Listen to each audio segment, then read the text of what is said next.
The top 5 asset managers control $30 trillion of wealth. When Bitcoin starts absorbing their investment and it becomes a separate asset class to them, that's the starting point. And then you'll start to see it swallow bonds. It becomes a store of value, and it's anti-inflationary, right? So as the dollar becomes worth less and less, Bitcoin becomes worth more and more. It's a better hedge. This is the Blue Collar Bitcoin Podcast, a show where average Joe firefighters explore the most important monetary technology of the 21st century. We talk Bitcoin, we talk finance, and we talk shit.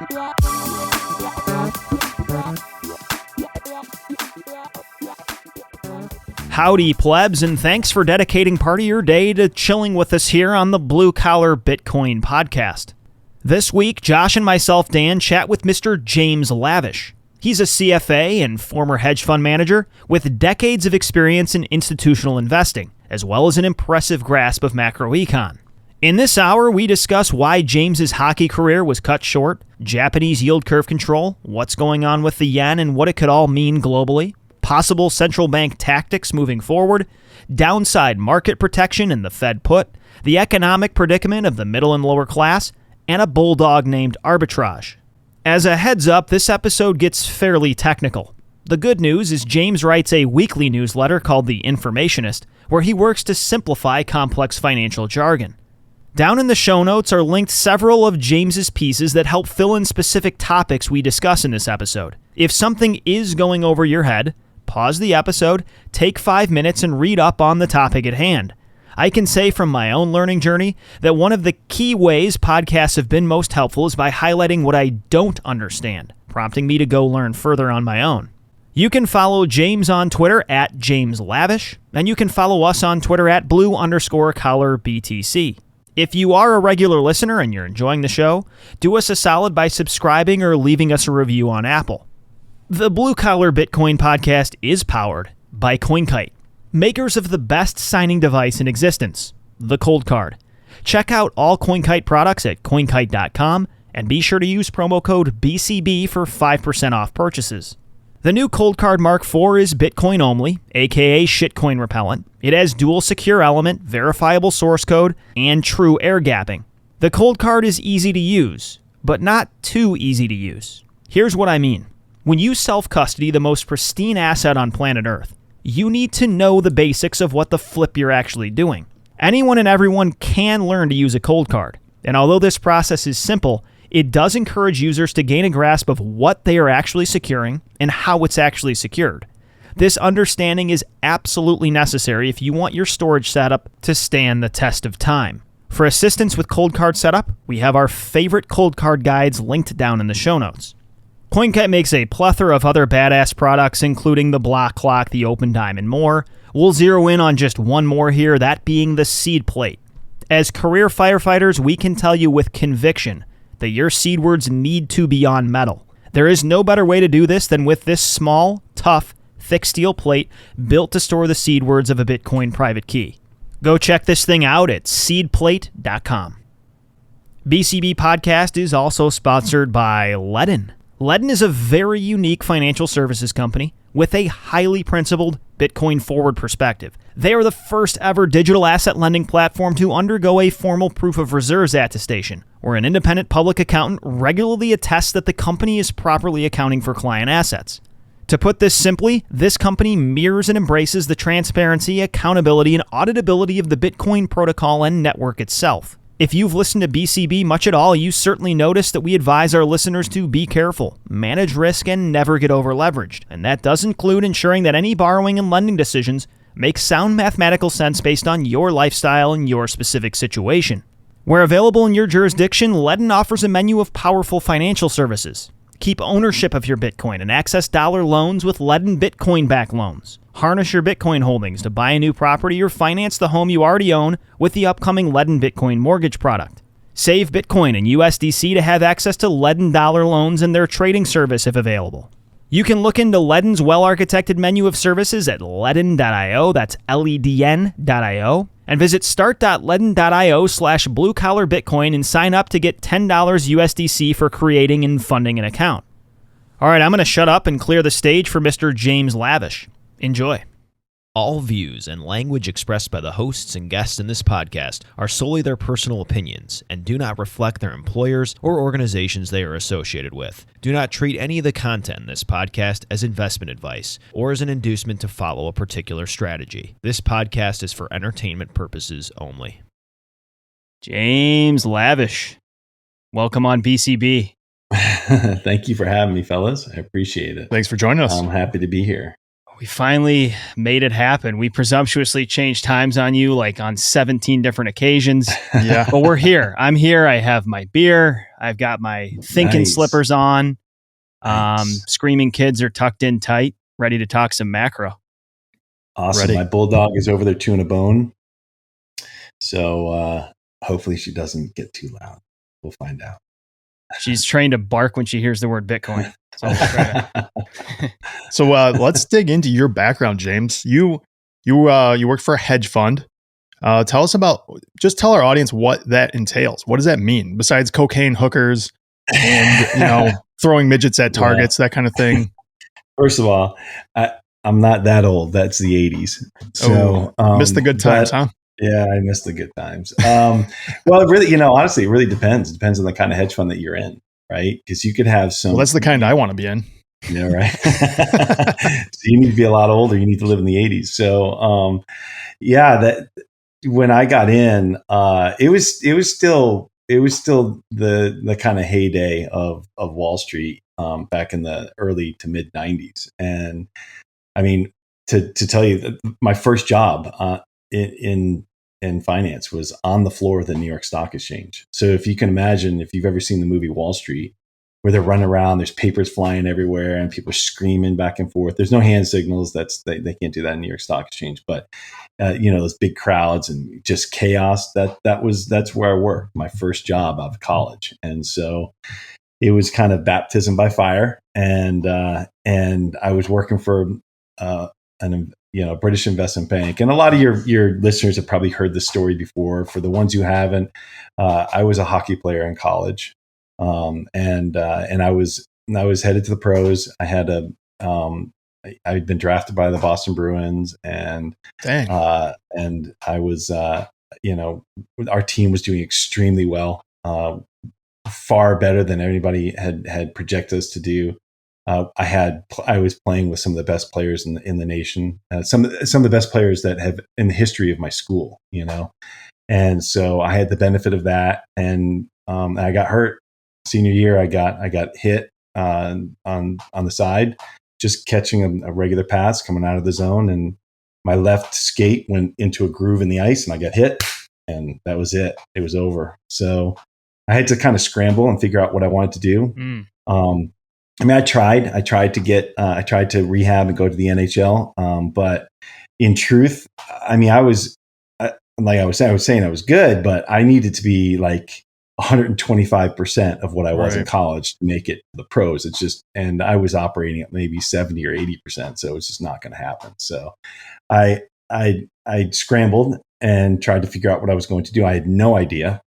So I slept on friends' sofas in New York, and this is 1993, 1994. So there were no jobs in this country. Like it was a quiet time economically. And so it was right before the internet, right? So one of the big companies that people were talking about was Intel, and so it was the biomedical boom and biomedical research. That's the area that was kind of booming at the moment that I got out of school, and I didn't have any of that knowledge or experience or talent or education, so that was not going to happen. But I was pretty good in math. And so I got hired by a British investment bank to trade something called ADR arbitrage, where you take foreign securities and you trade them on the floor of the New York Stock Exchange. You do an exchange, you put them in a basket, you trade, or, you swap the currency and you put on a stamp tax, and you can sell it on the floor of the New York Stock Exchange. And so, but we didn't have spreadsheets; we were just using calculators. So if you could do it quickly, then you got the trade, and that was the deal. So that was my first taste. And from that, because I was doing that, I started talking to some people who were in hedge funds, and there was a hedge fund in New York that was looking for somebody to trade merger arbitrage. And it's the same sort of thing where you've got a two-sided trade where you're buying the company that's going to get bought by another company, and you're just buying the spread. So if it's a cash deal, you're just buying the underlying that security. If it's a stock deal, you're buying one security, you're shorting the other in the right ratio, and then you're annualizing that return to make your spread and make the return for your portfolio. But so that's just where I started in arbitrage. There he is. It's arbitrage. That's the word, Josh. It's not Bitcoin. She gets frisky when she hears the word arbitrage. We got it. Come on, baby. Where's your bone? Okay. Her name is Arbitrage, right? Yeah, her name's no. Her name's Vesper. Her name's Vesper. She's a Bond girl. So Gotcha. Yeah. So that's kind of where that's where I got my chops on the floor of the stock exchange, and then going into the merger arbitrage.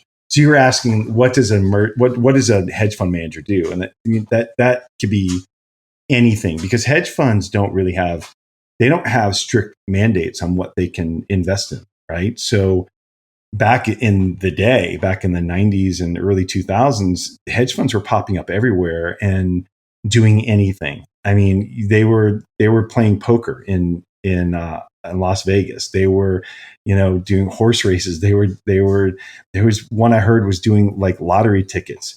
That's way out there. So you could do anything, right? So, but the typical traditional hedge fund, what the professional institutional hedge funds, what they were doing is they were trying to, they had the ability, and this is the key. This is why they're so different from regular investment funds, is because they could trade anything, they could invest in anything.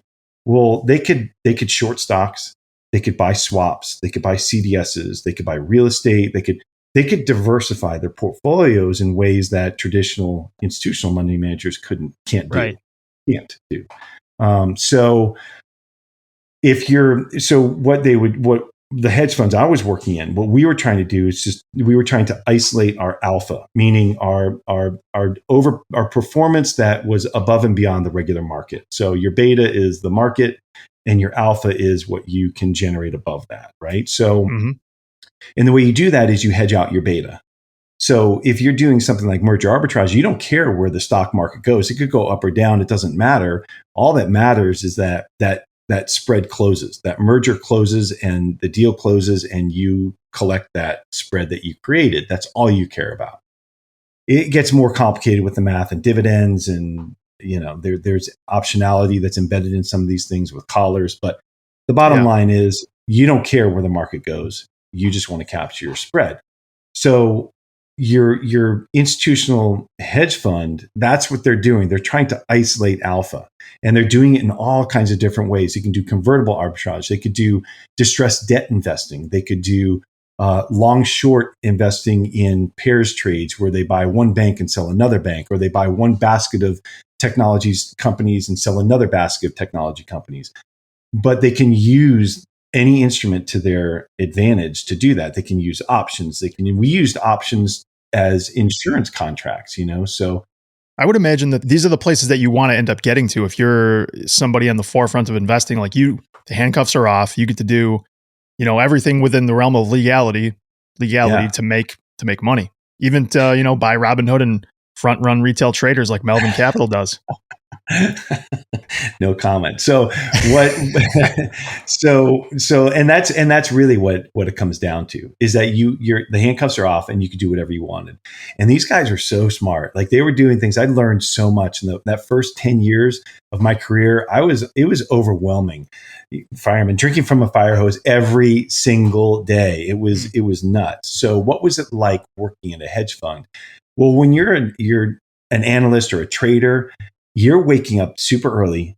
You're reading whatever you can on the train on the way to work, or you're listening to what you can in your car on the way to work, whatever you can do. And then you sit down at your desk and you pour through as much information as you possibly can, because you know that you're about to step into battle for the day. Because Typically hedge funds have a pretty high turnover in their investments, right? So you're trading around positions constantly, and you're always looking for that spread, that little bit of edge that you can get in order to outperform. So, if you're a young person, you're working your tail off, and you're in the office super early.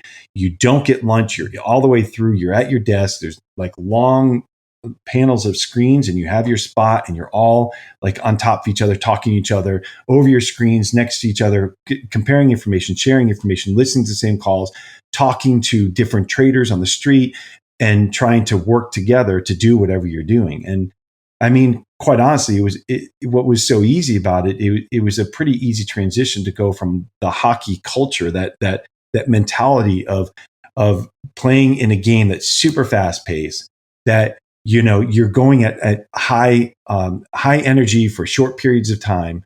You step back, you take a breather, you go back in for another shift, but you're basically reading, reacting, and adjusting constantly. And so that high pace, that high pressure, you've got people watching you, you've got your team, and you're all working together. That's kind of what it felt like back then on those floors. So you need to start bumping your chest and talking about feeding the geese right now, because you sound like Matthew McConaughey right at the moment when he meets DiCaprio, telling him all about how many times he need to feed the geese every day to stay going.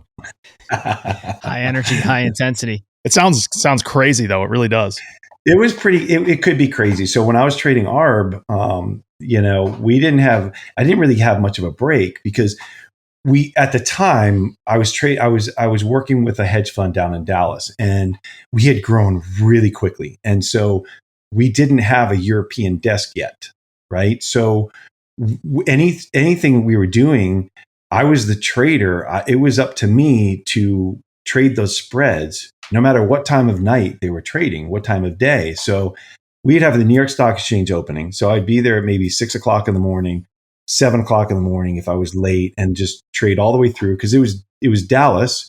So we're already an hour behind New York, right? So, and then the stock market would close. The next opening a few hours later was New Zealand. And then a few hours after that, it was Australia.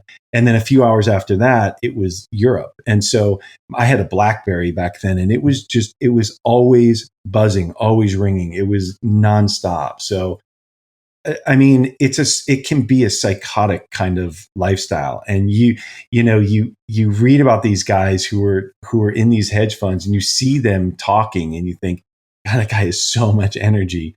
Well, this is what they're doing all day, every day. And so that's it can be like that if you're in one of those types of hedge fund.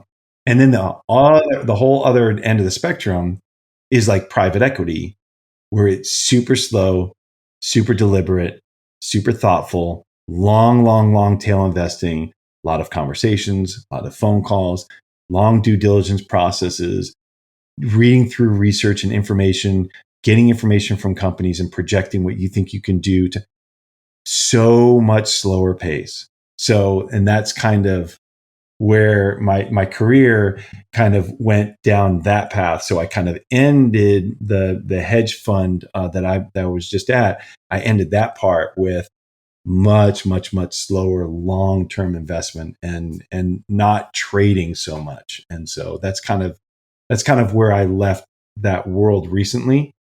And I'm unsure exactly what I'm going to do right now, but that was my jumping off point. So James, where and when does Bitcoin enter your picture? And how do you feel your background either predisposed you to or inhibited you from understanding the Bitcoin use case?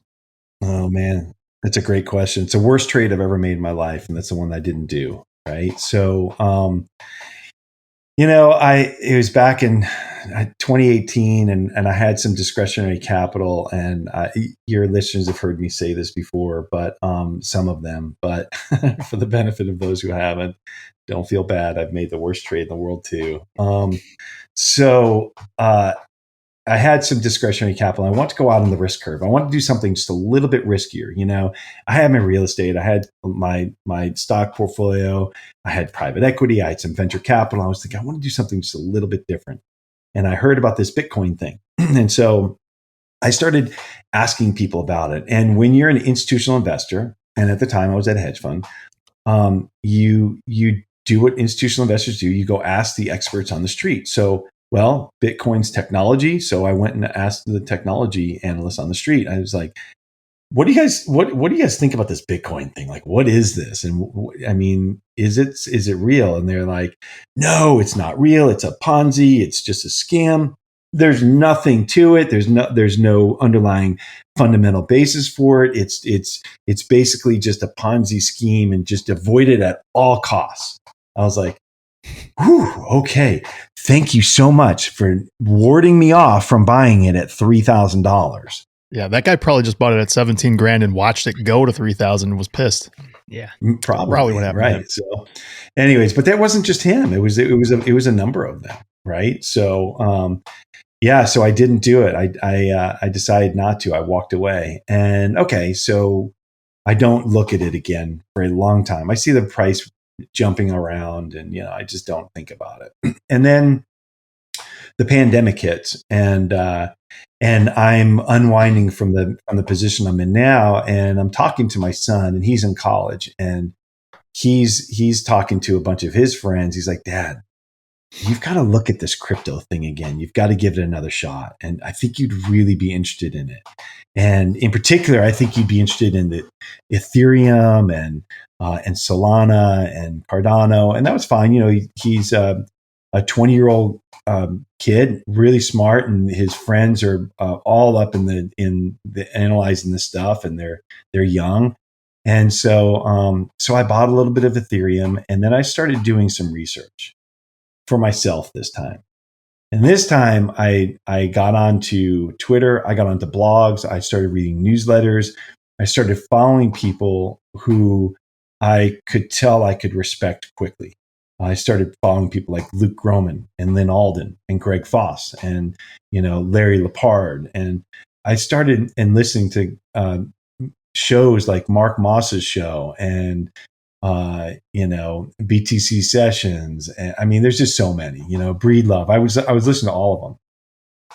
And I was watching this show, and it started to come together. Of course, when you start doing research in Bitcoin, you're going to come across Michael Saylor. It's just natural. Yeah. He's the black hole. So I watched a bunch of his videos, and I was like, wow, this guy, I mean, of course he's insanely intelligent, and I get it.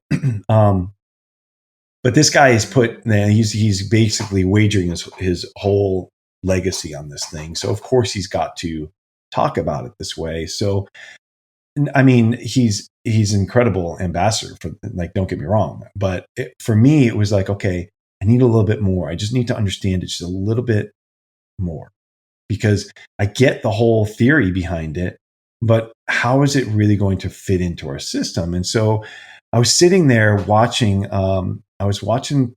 Pomp and one of his podcasts, and he had this guy Jeff Booth on, and I didn't really know Jeff. I hadn't read his book. I didn't know who he was, and so I sat down and I was watching this video, and I mean, it's an hour-long video, whatever, and I watched it kind of half on the bed and halfway to the desk. I'm like watching it on my laptop, and I just can't stop watching it. And I'm like, this is just incredible. So I call my wife in. I'm like, you've got to see this. Like, this is like, it all came together for me. And I was like, you've got to see, like, this is what I'm talking about. And so she sat down on the edge of the bed. We were about to make dinner, and we sat there and watched the whole thing through again. And at the end of it, she looks at me and she's like, how much do we own? Do we own enough? So anyway, so what clicked for me is Jeff, having had a technology company and having run businesses, and really truly understanding the dynamics of inflation and deflation, and talking about how those inflationary and deflationary forces were battling against each other, and how naturally technology is deflationary, and how the Fed has to, our monetary policy has to be inflationary in order to pay off past debts, and how they're kind of clashing. And that at some point they're going to collide and things are going to break. And so, and the answer to all of it is a monetary system that allows for deflation. And that's Bitcoin. I was like, okay, I got it. Click. I've got it. And since that moment, I've basically just been all in. You guys have seen me on Twitter. I understand it. I get it. And I've been doing more research and going further down the rabbit hole and further understanding how Bitcoin can really help and solve so many of the monetary issues that we have today. And that was a long answer to your question, but I hope that No, makes it's sense. great. Well, one thread I want to pull on there is the word deflation, because I think one thing we've noticed is that the context is sort of key. When people hear the word, they're immediately thinking deleveraging, recession, depression, credit crunch, sort of deflationary event. You're using that word a little different than that in characterizing it and framing it around a currency or a monetary technology. Can you fill in what you mean when you use the word deflationary in that sense? Yeah, I mean, I can't speak for Jeff because he's far more intelligent than me. But the premise is that, look, if you look around the technology that we have, even in your lifetime, you've seen technology rapidly evolve, and you get more and more and more technology for less and less and less money. So it seems to reason that with all of this technology and all of the gains that we've gotten in productivity from technology, we should have to work less for the same amount of output that we are generating, right? So we can go into the Michael Saylor energy, work energy transition, but the basic point is that, look, we should be seeing prices of everything come down, right? But we're not. And we're not because we have Fed-induced inflationary environment because of monetary manipulation. And so in a natural state, we should see prices come down for everything because it's easier to produce everything. It's easier to create things. And you have more power and leverage with all of the technology. I think a good example of that would be everyone's heard of Malthus, the philosopher from the 1800s who thought there can't be more than, I forget the arbitrary number, but it was like 120 million people or some number similar to that for the entire earth, because his calculation depended on the fact that farming could only support X number of people with the technology they had in, say, 1850. But what he didn't anticipate was, we're going to get 10 times the amount of food out of the same acreage because our technology had improved. And that's just now we've got 6-7 billion people with room for probably a hell of a lot more, just because the technology of farming has gotten so much more efficient. Yeah, it's a great example. It is an insanely important and profound idea. Exponential technological advancement should get us more for less, but we have a monetary base layer, and we're working off of monetary systems that inhibit this from happening, which is a crying shame for humanity, particularly the disenfranchised. It's like a horse and buggy financial system in a flying car future. And these two things are not going to happen. Exactly. Probably not the flying cars either, honestly. Exactly. And the hard part is, the people who are hurt by inflation are the ones who typically understand it the least. 100%. We're not educated on this stuff. Our system is not set up to make us smart on this. And, you could say that it's systematic, it's purposeful, it's, they want to keep us dumb or whatever you want to say. But the reality to me is that just look to the incentives. Like, what incentive does anybody have to make you smarter on your car loan? They know what levers they have to pull, and they want to be able to maximize their leverage on those levers, and they don't want you to know what you're doing, So the last thing a car salesman is going to do is teach you exactly what levers he's going to pull.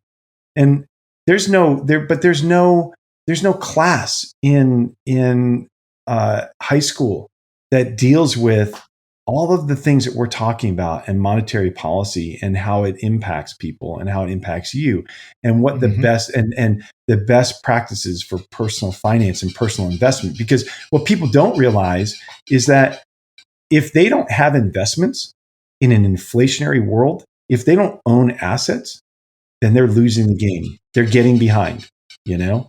So, yeah, I mean, it's there's so many prongs to this. Like the wealthy are going to tend to be the most nimble to begin with. They're going to have access to resources and the ability to spin move out of precarious environments. Asset price inflation, which you've just hinted on, right? The asset holders are going to suffer the least in a debasement inflationary environment.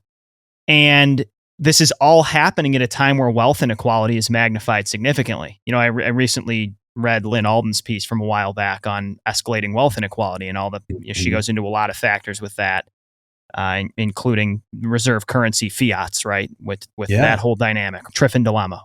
So you're dealing with very high wealth inequality and significant debasement.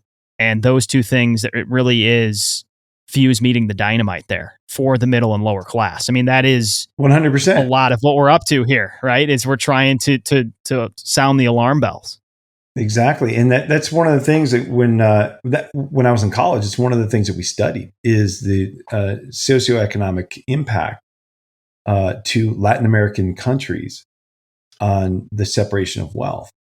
And that's exactly what we're talking about. It ended up eating away their middle. They have no middle class. And guess what? We're losing our middle class so rapidly that it's hard to even put your finger on whether or not we have one anymore. You know? Yeah. You know, I was listening to Preston and Sven, the Northman trader, talk today, and I can't remember which one said this, but it was along the lines of the Fed has maintained that their, QE hasn't affected wealth inequality over the period of the last 10 years. But it's funny that the second they start pulling the trough away from the hogs, all of these assets are shitting the bed by massive double digits. So it's really hard for them to put this face on and say, well, we're not the ones causing this wealth inequality. And we take away the punch bowl, and immediately this entire thing turns upside down and starts causing people to have double digit losses. Like, this is a preposterous thing for them to try to maintain. I think the most interesting dynamic to assess and what's counterintuitive with asset price inflation on a long-term time frame, the biggest impact is the rescue on the downside, right? And this is something I read your Fed put informationist piece, which I want to get to. We'll let you define the Fed put, right? But when you look at a decades-long time frame, let's just take the last 20 years, and centralized monetary policymakers have signaled that there is a pain point at which they will step in. And by the way, gentlemen, that pain point still exists. I know it's a different dynamic right now because they're up against inflationary pressures, but there is a level at which a deleveraging is inhibited by centralized policymakers. It still exists. So when you zoom out on the long term, it's almost the limit on the downside that leads to the balloon inflating on the long term. Right. Elaborate on that, James. Also define the Fed put, because it's thrown out in this space a lot. And I think a lot of people don't understand what the hell people are talking about. Yeah. Tee off here. Yeah. So first of all, I think you're exactly right. And one of the problems is there's no consequences, right? So what's the Fed put? Well, the Fed put really, it started way back when, back in 1987, when the stock market was crashing, and the Fed had stepped in and said, "Look, we're going to support assets, so don't worry." Now, back then, they didn't really do much, but it was kind of the signal that that's what we're going to do. I mean, you have, and it really started with the Greenspan put.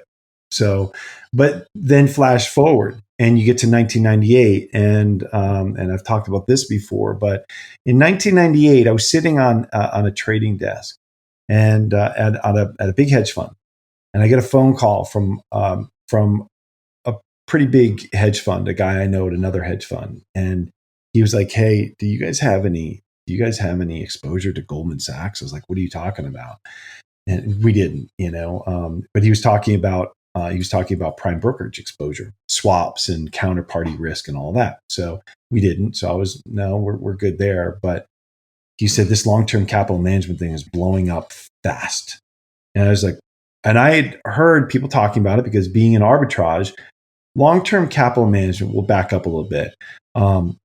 Black-Scholes is the option pricing theory. You guys have seen that, right? Well, this guy, Martin Scholes, had started a hedge fund with a couple of other geniuses, and it was called long-term capital management.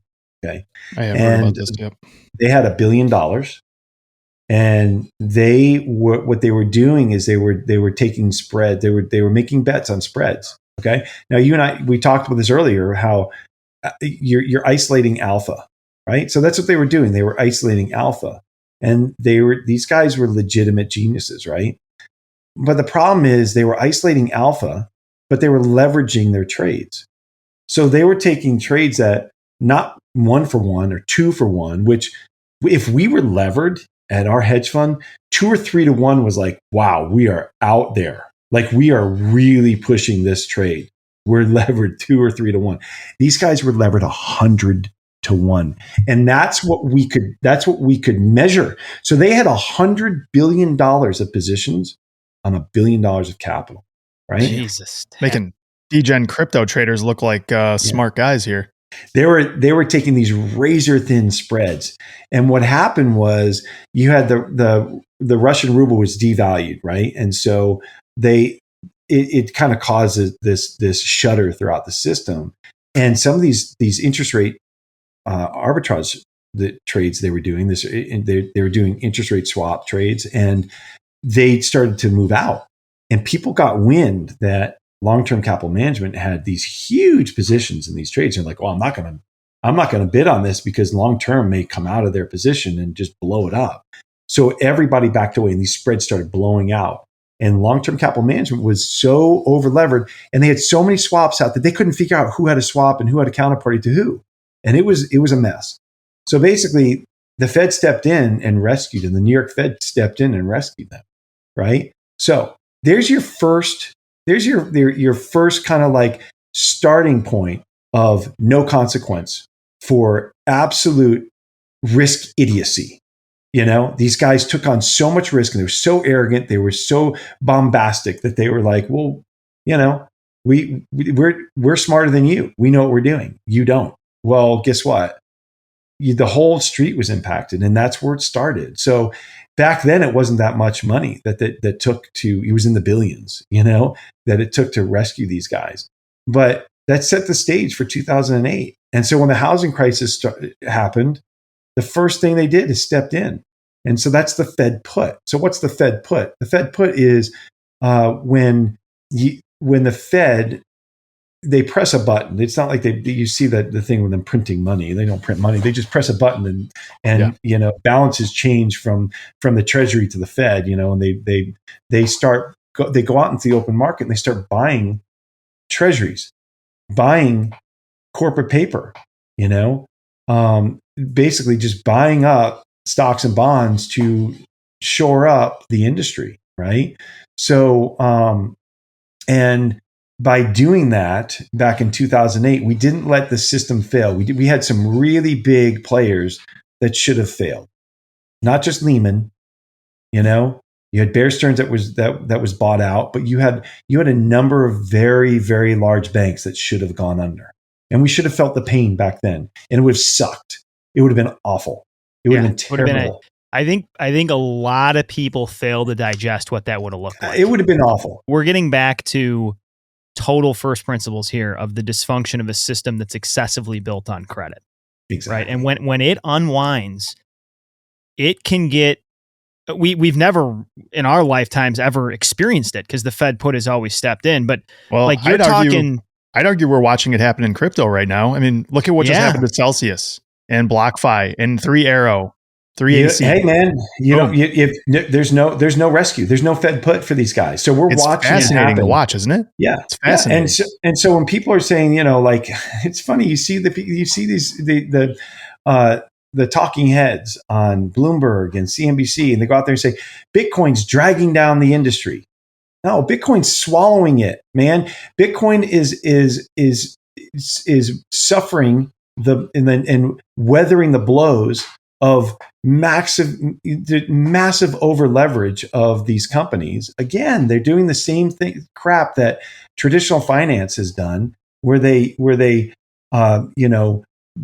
fractionalize their holdings and their assets, and then just lend out, and then borrow and lend out, and borrow and lend out. Like, it is unbelievable how much leverage was in the system. And I don't know if I doubt we've seen the bottom yet, on that problem. I think we're going to have some more blowups. There's contagion that's rippling through the industry. But to your point, there's no Fed put on crypto and on Bitcoin. There's just, sorry. Which is healthy for markets, man. I mean, healthy is a relative term. Like, the ball is rolled so far downhill with the broader system, and the contagion has the potential to be so systemic. Using the word healthy is ironic, but as Bitcoiners, we're thinking about a total system reset. Like, what doesn't kill it makes it stronger. Getting clownsmanship rinsed out of markets is a good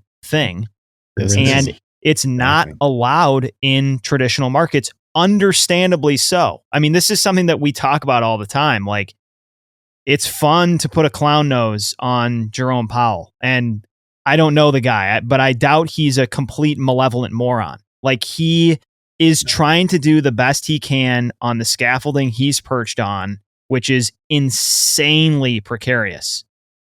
It's interesting, though, like we were talking about 2008. So Bernanke, he said in 2007, he said the subprime market is contained.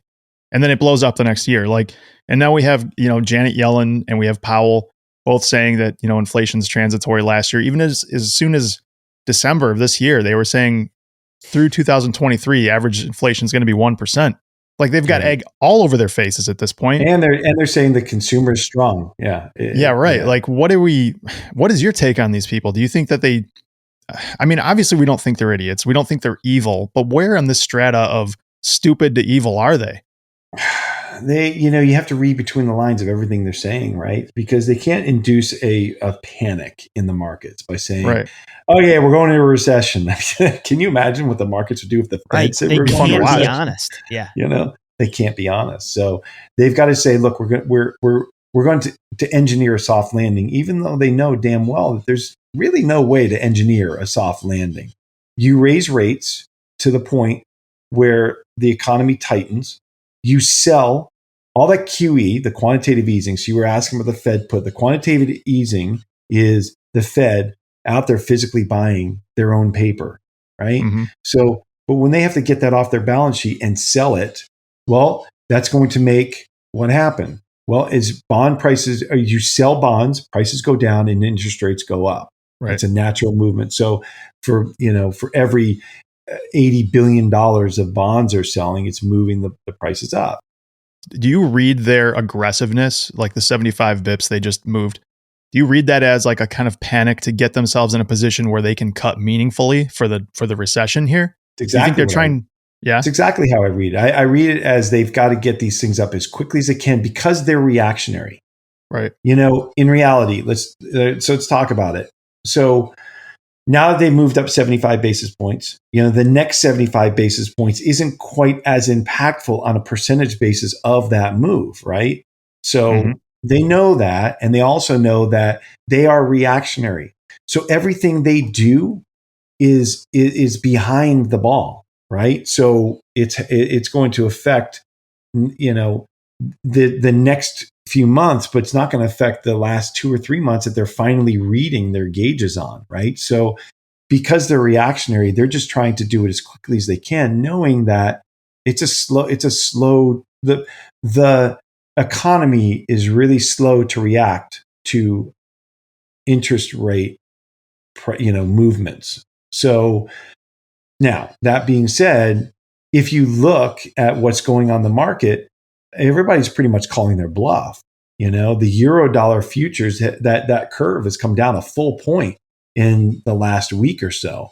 So, and that's telling you that next year in 2023, they're going to start lowering rates again, according to the predictions of the euro dollar. So, and you're watching that curve, and you're watching all of the interest rates move along with the CPI and the GDP and the employment numbers and the PMI numbers and the housing data. Like everything that's coming out is saying, uh-oh. So you've seen interest rates back off. But there's also another function that there's been a flight to safety to the US dollar. And so when people are buying, when foreigners are buying US treasuries and buying the dollar, treasuries they go down in price. I mean, treasuries go up in price and the yield goes down in yield. And then the dollar goes up because of that flight to safety. So you're seeing that as well. And it's all interconnected. You've got Europe that hasn't raised rates yet. They just had record inflation. They haven't even raised rates.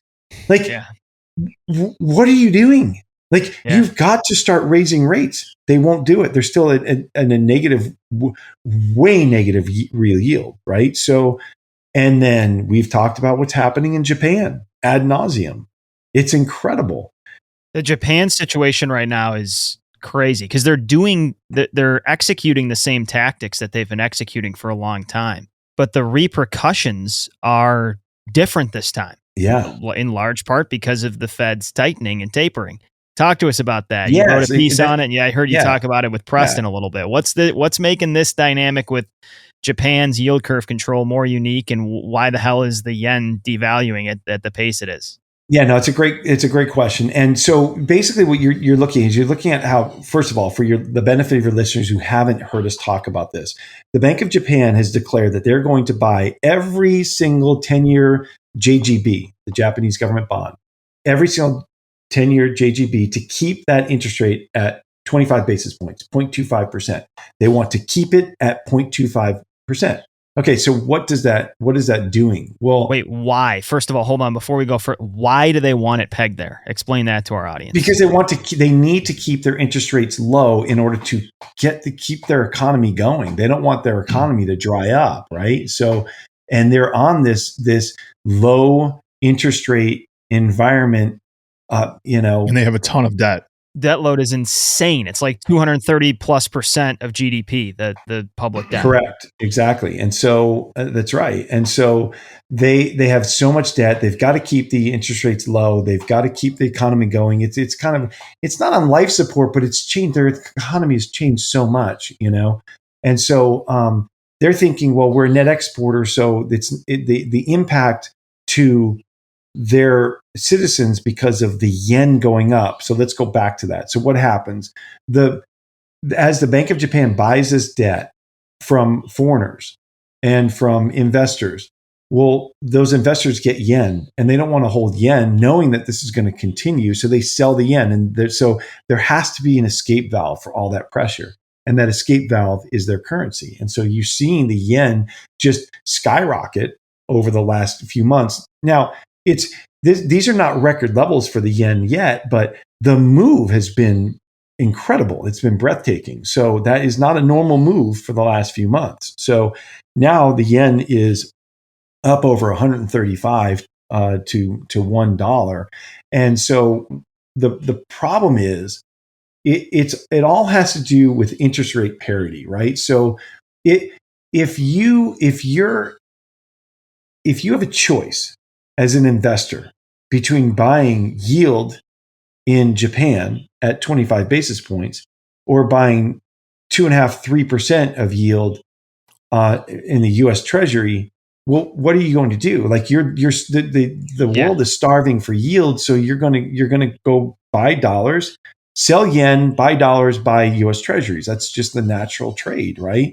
That's what you're going to do. So if you look at the yen price, it is directly correlated to the spread between the U.S. and Japanese 10-year yields. That spread, as that spread goes up, the yen goes down. So meaning the inverse, meaning the yen goes from 125 to 130 to 135 because it's an inverse quote, but it's going down as that spread widens, the yen goes down, and right. You get it. So, and that's the issue right now is the divergence between the two central banks is so severe that you're seeing all the pressure on the yen, and it's becoming problematic for them. What was the significance of the divergence from 25 basis points that we saw? And can you explain what happened there? What the mechanics of that were? You mean during the day you see it trading? Okay, Yes. So basically, the bottom line is they're buying their bonds in their Bank of Japan Fed window, right? So their central bank window, Okay. where you do the exchange during certain hours. Well, they don't trade on the same hours as we do. So what you're seeing is U.S. and Europeans trading the spreads, okay? And what they're doing is they're doing it in a swap, right? So they're shorting the JGBs by selling them, and they're buying the yen, thinking that this peg is going to break, right? So, and they're doing it in a swap. So you're seeing that yield jump from 25 basis points up to 40, 50 basis points. And if you think about it, well, they don't care. They think that it's going to blow out way further than that, right? So these hedge funds, they're playing this in huge size, right? Is this almost like a bond vigilante type thing that used to exist but kind of died because central banks will literally steamroll everybody that tries? No, I think it's just they're just hedge funds taking very large bets against the Japanese ability to stand tall at 135 yen.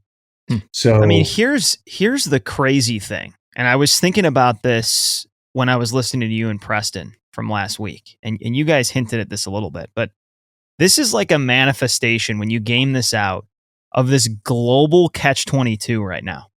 Because when you think about, let's start with the United States, then we'll move over to Japan, right? Yep. The US Fed is doing what they're doing because they have to, even from just a narrative standpoint with CPI prints where they're at, right? Right. But it's not in isolation.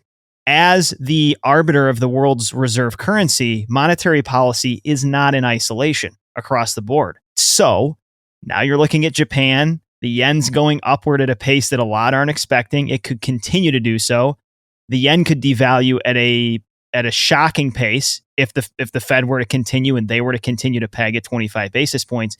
And you have this scenario where sovereign nation state global contagion could enter the system, which in a roundabout way could then force the Fed's hand to ease and go expansionary monetary policy once more. Like, absolutely. My point here is you think about it in this contained environment, but I mean, markets are not in isolation. Like, because of the globalization we've experienced over, the last 100 years, every central bank is influencing the other. These economies can't decouple overnight. We're seeing how reliant we were on the Russian teat, right? Everything is connected. Expect contagion. Yeah. Countries' narratives are in isolation because that's where the election cycles are, but they impact everything internationally. And it is a example of this whole fiat system unwinding sort of in tandem under the surface. Yeah. It's like a slow motion wreck, right? Train wreck that you're watching. It could take a long time, guys. I mean, this stuff, there's so much confidence in this paper around the world because it's the only system people know. We live in this bubble that we talk about Bitcoin 24/7, ad nauseum, and people don't know about this. The vast majority of people still see it as this speculative kind of trade. They think of it like a stock. They don't know that you can buy a partial Bitcoin. Like they don't think of it as money or sound money. They think of it as this crazy technology thing that you might, it used to be for drug dealers and child traffickers or something. And so like they don't understand that this is powerful, like the most sound money that's ever been created. But going back to what you were saying about, if you think that the yen pressure is not going to cause pressure on other countries, you're crazy. Like if the yen collapses, there's a major problem. So they're and we talked about this. We talked about this on Preston's show. Is like they don't have a lot of options except to stand there and buy all they can at 25 basis points. Because if they let it go, you can see outside their window where it starts to trade really quickly. And these are traders who are trying to maximize their return. They're not looking for liquidity. If someone's looking for liquidity and the Bank of Japan steps away, Yeah. God knows where this thing goes. If they don't hold the line, they're going all the way to the queen. It's going. Exactly. We have to assume that the guys running the show here aren't idiots, and they're looking at what we've just spoken about, which is the escape valve for the Japanese bond is the yen, right?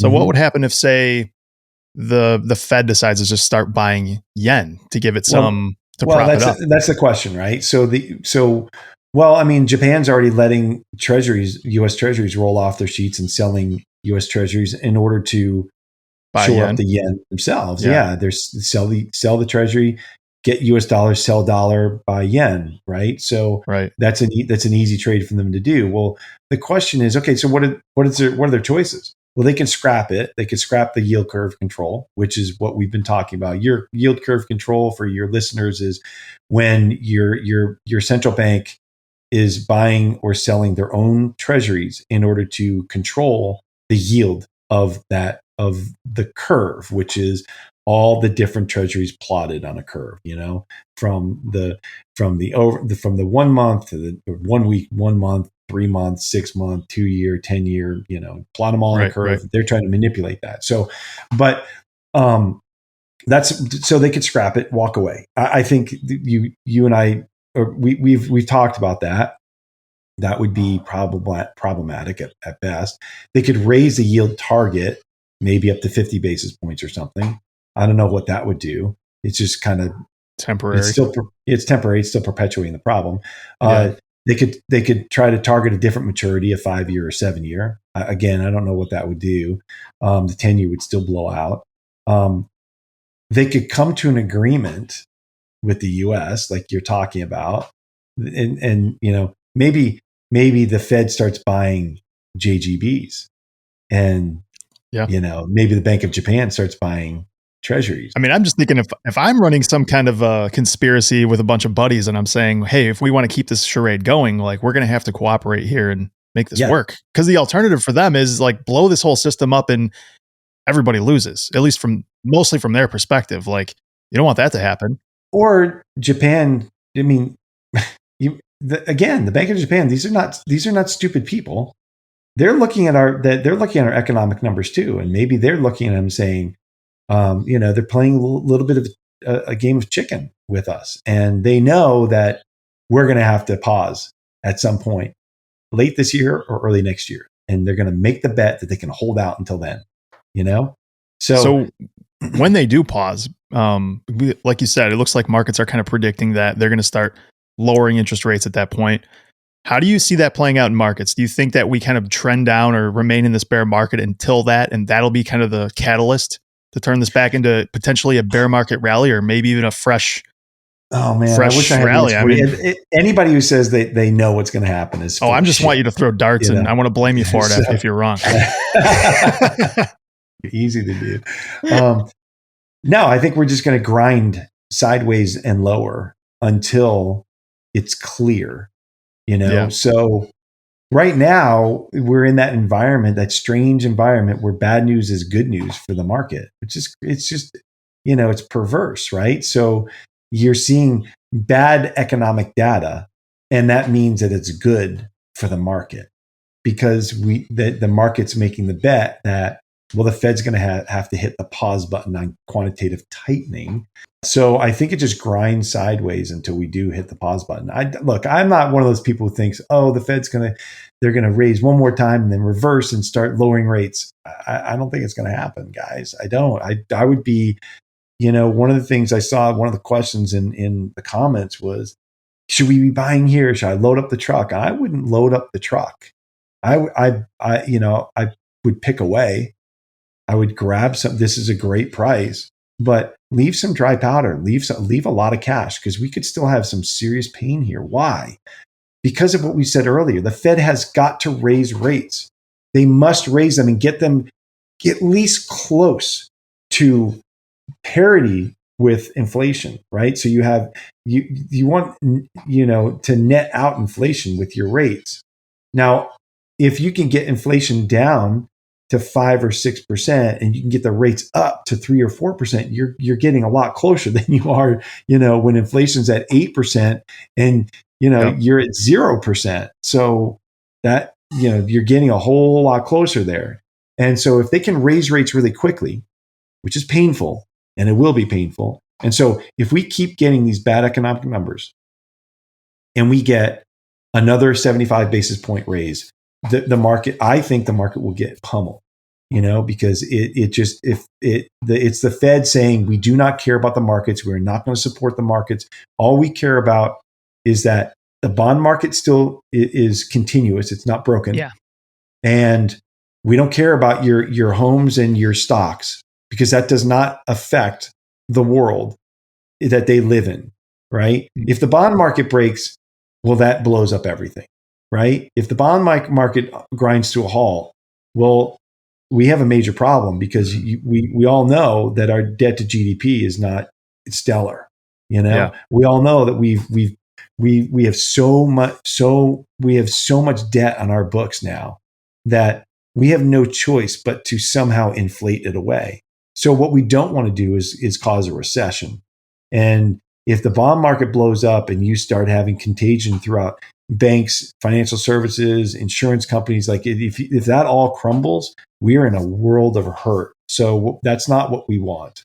So, I think what they're trying to do is they're trying to finesse this to get the rates up and then be able to stop. Just stop for a minute. And when they do that, then it'll calm down. That's my guess.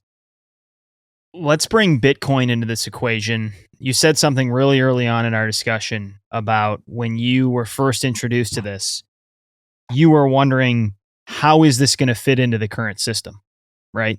And we, as Bitcoiners trolling Bitcoin Twitter every day, we view this as the escape hatch that's illuminating. But this thing is tiny, gentlemen. Like, we have to be realistic about where we're at. The market cap is less than 400 billion right now. You got bond tranches bigger than that moving every week, right? I mean, this is nothing in terms of size on the global scale. I agree. It's magnificent. It's the most compelling thing I've ever studied in my life. But it's a long way from absorbing massive liquidity the way it's going to need to underpin the financial system. It's weird. It's capable of doing it. Like, once you study the protocol and you see how it's scaling, it's eventually capable of doing it. But it's demonstrated, especially over the last year, it's a long ways off from actually doing that. Where do you see, let's say in the rest of your lifetime, Bitcoin fitting in to this extremely fucked up macro environment that needs restitution? Like, how do you actually see this playing out with Bitcoin?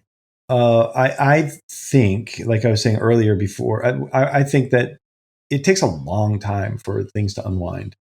In my experience, you expect certain things to happen, and it takes twice as long, 3 times as long as you typically expect if you're watching for it. There are risks that happen super fast, and you just don't have any time to react.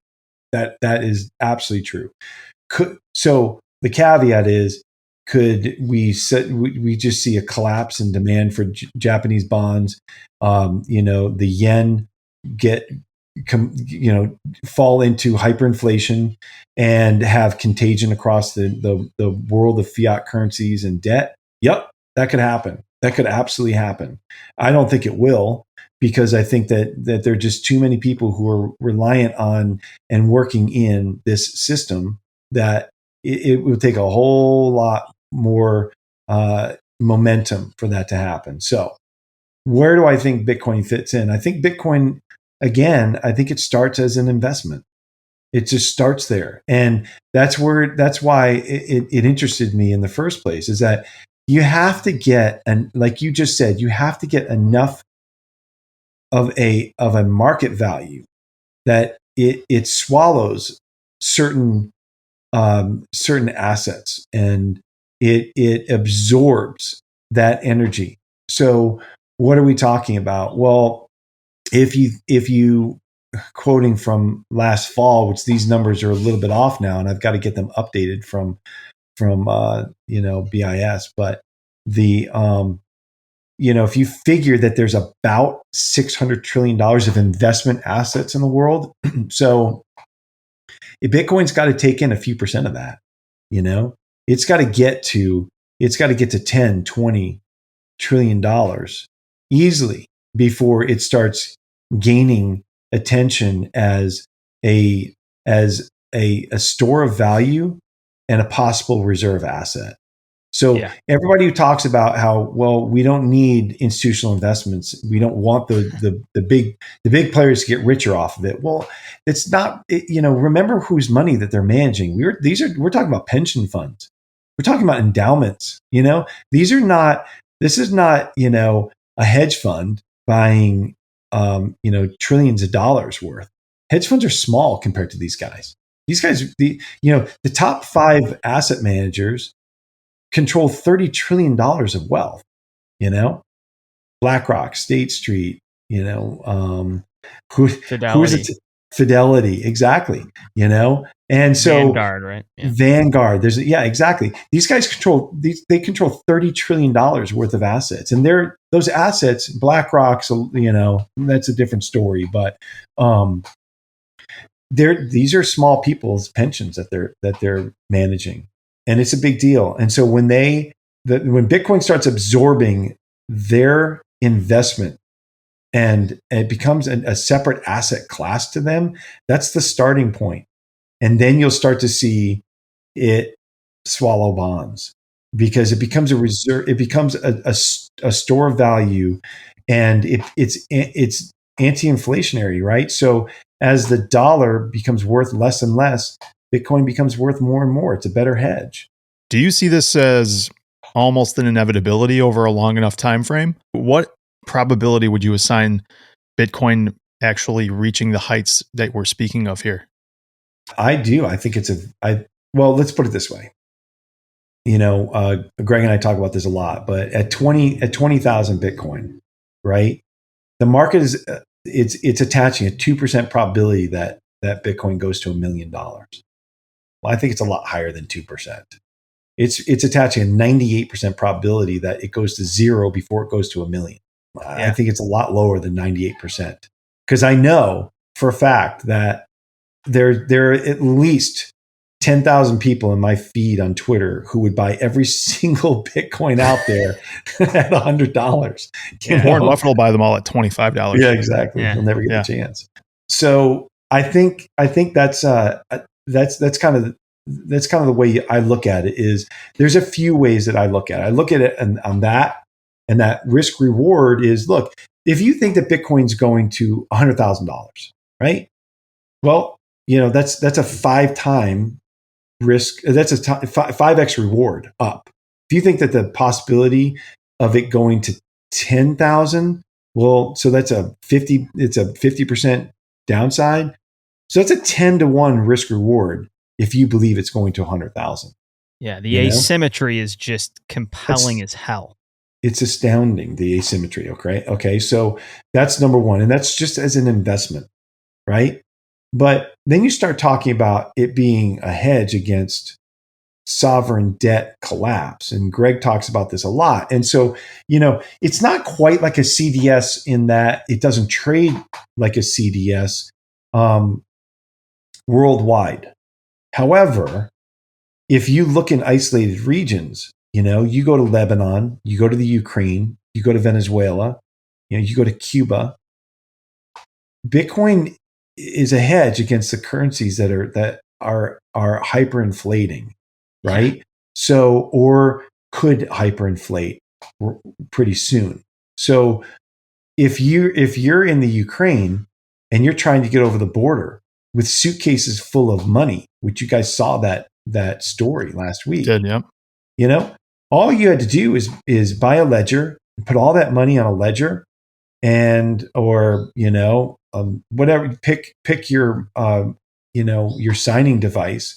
All you have to do is buy a signing device, and this little thing, this little treasure could have had that entire suitcase, all those suitcases full of money, and you didn't even need to carry it. You just have to memorize your number, your phrase. That's it. Your seed phrase. You could carry that across in your brain. Like, think about that. Right. It's So an is amazing crazy. thing to That's your really, hedge. when you conceptualize it, it is quite astounding. It does seem likely this already has and will continue to click first in the second and third world. I mean, Argentina just reported 192% annualized inflation in June. I mean, the more people that understand the ease of access and escape into Bitcoin, I mean, the escape hatch is just going to light up like a Christmas tree over time. It's just hard to picture Exactly. how it's not going to happen like that. That's because you're thinking about it, right? But the majority of Americans in particular never have to think about this, never have to worry about it. Why? Because the dollar is going to be the last one standing and they know it. So they're not worried about the dollar. They're not worried about their currency. They're not worried about, they don't see how it is, how Bitcoin can be an escape valve for your currency, because they've never even, it's impossible to conceptualize going to a cafe and paying for lunch and then wanting a coffee at the end of lunch and seeing that on the blackboard the prices changed because of inflation during lunch. Like, they can't even think about that. Like, they can't even imagine, It's crazy. Knowledge is power. We could be wrong. We're just two limited voices. But what a time to be educated on this. I think of this tweet that Clay Fink sent out this week. He said, and it's just true about so many things in finance and markets. But he says, long-term investment returns are heavily influenced by your decisions during a bear market. And nothing has changed with the Bitcoin thesis. Nothing. That's right. It makes complete sense why it is where it currently is during an environment like this, right? This is poorly understood. It's nascent. It's new. It's optional. It's speculative in the minds of big money. And it's the first thing that they lose, but that doesn't change the long-term fundamentals. And I just can't scream it loud enough from the mountaintops. And I know Josh feels the same way. If you're a wage earner like us, this thing is broadside. Shoot the arrow straight into the heart of this buck, go home, harvest the meat, and you may be able to feed your family for a long time if you're piling into this thing right now, because this is an opportunity I didn't expect we were going to have. And you should stop looking at the price. You're just stressing yourself out. If you're just staring at that all day long, you're just going to give yourself a heart attack. If you bought it 60 grand, just chill. Just chill. Lower your time preference. Yep, exactly. This is long term. Yeah. Free up your cash flow too. This is a good time to remind, myself included, all of us, free up your freaking cash flow. Make sure you're doing something for a living and spending an amount that enables you to invest every month of every year. Because you never know when these opportunities are coming. And like you said, who knows where the floor is on this thing? There is no Fed put in the land of Bitcoin, and it's a wonderful thing. That's right. It's crazy, harrowing, and exciting all at the same time. Amen. One thing I'd like to ask people that I really respect, obviously, a good book. Do you have a good recommendation for us? Oh man, I cannot recommend Jeff Booth's The Price of Tomorrow. Amen to that one. That's a great book. Higher than, and like, that is, if you're wondering about the things we were talking about earlier in this conversation and how the system is really broken and how Bitcoin can fix it, that's the book. So 100%. And then read The Greatest Game after it. That's kind of his Bitcoin addendum to the book. Yes. Yeah. And James, your price prediction for Bitcoin in 2030? 2030? 7 years from now. 7 years. 7 years. Shot in the dark. I honestly think that we're going to be somewhere bumping around $1 million. So, ooh, that'll get the loins tingling. I could be completely wrong. I'm with a caveat. Do your own research, but just looking at what's going on in the world, the debt cycle, the amount of liquidity we're going to have to inject back into the markets when we grind to a halt here. It's compelling. It's a compelling asset. Yes, it is. Plug yourself and your newsletter here at the end. So, well, first of all, the Looking Glass education platform, you can find that on my Twitter handle. And that's something that I've been working on. I can't really say that I've done that much with it. I'm one of the older guys, Greg and I help with advisory more than anything. We write articles, which we'll get to in a second. But the guys who are really working on it, Daz Bia, Jason Sansoni, and we've got Dahlia Platt is in there now. These guys and Seb Bunny, those guys they're the heart of this platform. They've done so much work on it, and it's incredible. It's a place for you to learn about money in a modular format where it's kind of like taking a course. It's so straightforward. It's simple, but it's smart. And I love that. And so if you're wondering about money, the monetary system, the evolution of money, how it really works, and why Bitcoin's the answer, it's the kind of thing you go down that rabbit hole, and then you realize, I get it. And it'll point you in a bunch of different directions for you to do deeper research if you want. My newsletter is on there as well. The newsletter is The Informationist, and that's where I take one complicated concept each week and simplify it in kind of layman terms. And I did that because I know that my industry, especially institutional investing and the financial world, is so opaque. You hear us throw around these words, these phrases, yield curve control and the Fed put, and, the repos and euro dollars and all this stuff. And you see it in all these tweets, and I know there's so many people who are following these things, and I get these repeated questions that well, what does that mean? Like, what exactly does that mean? And the concepts aren't that difficult. It's just they're hidden by all this language and a couple of concepts that you've got to understand first in order to get there. It's not that hard, but we're not taught it. And so I'm trying to take that, get you behind the kind of the wizard's curtain to see exactly what is going on out there, and empower people to understand it better. And I think that will help anyone make more intelligent decisions about their finances, their investments, and their future. So that's and it's free. Comes out every Sunday. So, and you can find it in my Twitter handle. Thanks for your time. Go snuggle that bulldog. Yeah, you too, fellas. I know. She's got her bone over there. She's ready. She's ready for dinner. We're going to call her Arbitrage. She's Arbitrage to us. You're Arbitrage. That's perfect. James, thanks. It's been a pleasure. All right. See you, fellas. Thank you for having me on. I really appreciate it. Josh and Dan, and we'll talk again soon. Thanks so much for listening into the show. If you enjoyed this discussion, be sure to like or subscribe on whatever app you're using for podcasts or on YouTube. And if you have an extra minute, go ahead and leave us a review. We are also active on Twitter @blue_collar BTC, and our email address is bluecollarbitcoinpodcast@gmail.com. We invite questions, comments, or inquiries of any kind. We look forward to you joining us again on the BCB Podcast.